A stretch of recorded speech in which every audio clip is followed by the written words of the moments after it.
Hello बच्चों, let's read this question and the question says that a man goes 15 meter due west and then 8 meter due north. How far is he from the starting point? तो आइए अब इस question को यहाँ पर हम solve कर लेते हैं। इस क्वेश्चन में हमसे कहा गया है कि एक मैन है जो कि 15 मीटर वेस्ट जाता है और फिर 8 मीटर नॉर्थ में जाता है। तो हमें बताना है कि वो स्टार्टिंग पॉइंट से कितना दूर गया है।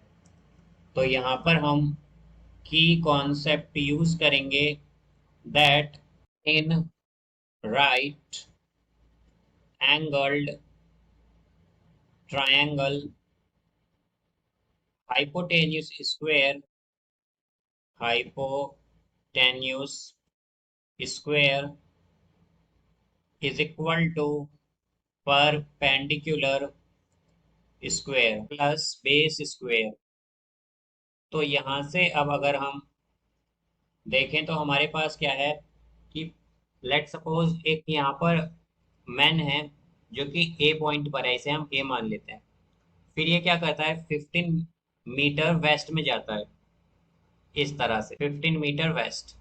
फिर वो यहाँ पर ये क्या डिस्टेंस होगा हमारा, ये होगा हमारा 15 मीटर, इसे हम बी मान लेते हैं इस पॉइंट को। ऐसे फिर वो क्या करेगा, वो 8 मीटर नॉर्थ में जाएगा, तो हम इस तरह से मान लेते हैं यहाँ पर वो 8 मीटर कहाँ गया, नॉर्थ में, इस तरह से। यहाँ हमें बताना है कि वो स्टार्टिंग पॉइंट से कितना दूर गया है। तो अगर हम देखें तो अगर ये हमारा पॉइंट सी है, लेट सपोज कि फाइनल पॉइंट जो है उसका, तो हमें क्या बताना है, हमें ये डिस्टेंस बताना है ए से सी तक का। बिकॉज ए क्या था, स्टार्टिंग पॉइंट, और सी क्या है, ये है फाइनल पॉइंट। तो हमें ये डिस्टेंस बताना है ए से सी का। और बी से सी तक कितना गया है, वो हो गया है 8 मीटर। तो अब अगर हम देखें तो ये एक राइट एंगल ट्राइंगल बन गया है यहाँ पर। बिकॉज बी पर क्या हो रहा है, ये 90 डिग्री बना है हमारे पास। तो यहाँ पर हाइपोटेन्यूज क्या है, ए सी। तो ए सी स्क्वेयर इक्वल होगा A B square plus B C square के।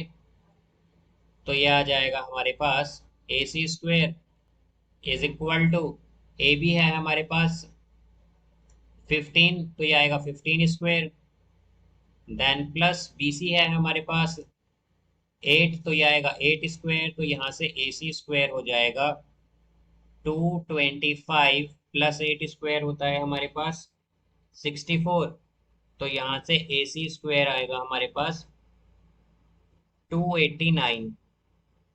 तो हम कह सकते हैं कि ए सी क्या हो जाएगा, ए सी होगा यहाँ पर हमारा 17 मीटर। बिकॉज जैसा कि हम जानते हैं कि यहाँ पर क्या होगा, यहाँ पर ये प्लस माइनस 17 आएगा, बट हमारी जो लेंथ होती है साइड की किसी भी, वो क्या होती है, कभी भी नेगेटिव नहीं होती, इसलिए हम पॉजिटिव ही लेते हैं यहाँ पर। तो ए सी क्या आएगी यहाँ पर, +17 सेंटीमीटर, या 17 सेंटीमीटर। तो यहाँ पर हमारा जो डिस्टेंस होगा स्टार्टिंग पॉइंट से, वो क्या होगा, 17 centimetre. So I hope you understood it well. Best of luck. Thank you.